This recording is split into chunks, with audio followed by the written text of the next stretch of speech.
I moved away from the city 13 years ago. I worked as a journalist, I studied in university, but there was a sense of longing towards something a bit more real, where I could actually create things and be much closer to nature. I'm a vegan farmer.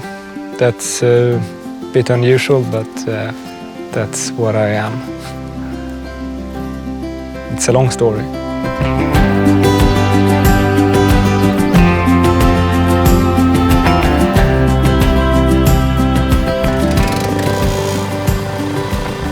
I used to be one of those people that thought that veganism is impossible, very deeply entrenched in like the small-scale animal farming community. You know, I was a leading proponent for keeping pigs and doing animal husbandry, but with a human touch.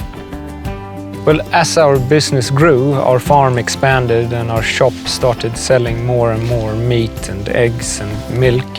It felt less as I was doing something good for the animals and more as I was just showing a happy face for any kind of animal product consumption.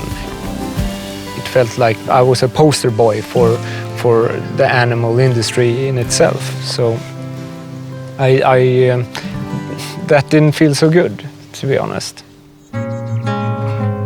So we're picking for the bags, and it's 15 bags. That makes about 3 kilos, just a little bit extra to be sure.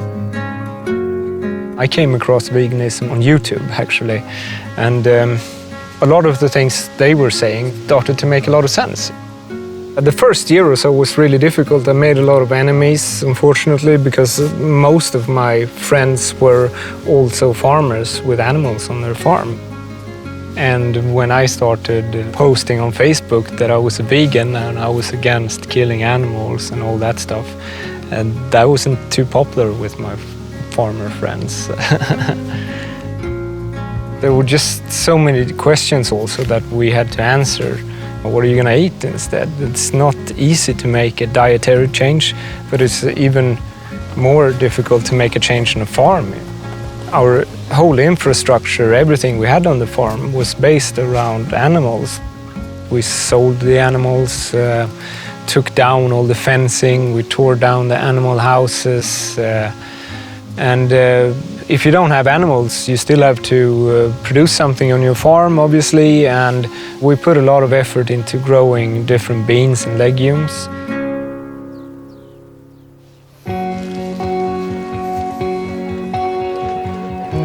There's enormous potential in switching from animal agriculture into vegan agriculture, purely from an efficiency viewpoint.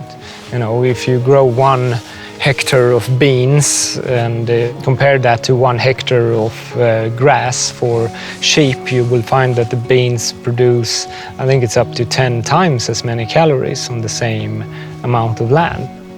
Animals aren't a very efficient way often to produce food. You know, your food kind of takes an extra way through the animal. You know, you grow grains, you give them to the animal, and then you eat the animal. You lose a lot on the way. Instead, if you grow grains and make that into a product that's eaten directly by humans, you know, you're just taking a shortcut and being more efficient also. We're approaching 9 billion people here on the planet. We need to be more efficient with the land we already have. And I think going into vegan farming, that will be one of the most important steps we can take.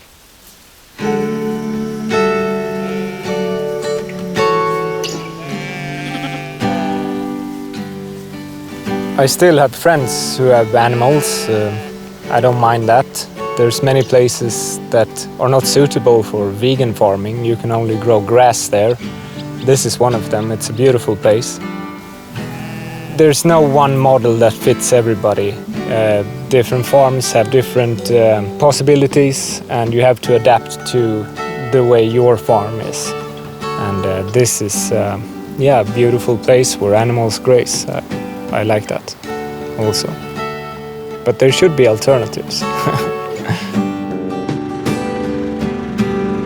we're not bound by tradition anymore. You can just, instead of doing like your parents or your neighbors do, Google your way and just find, some guy in New Zealand is doing a thing and copy that guy instead.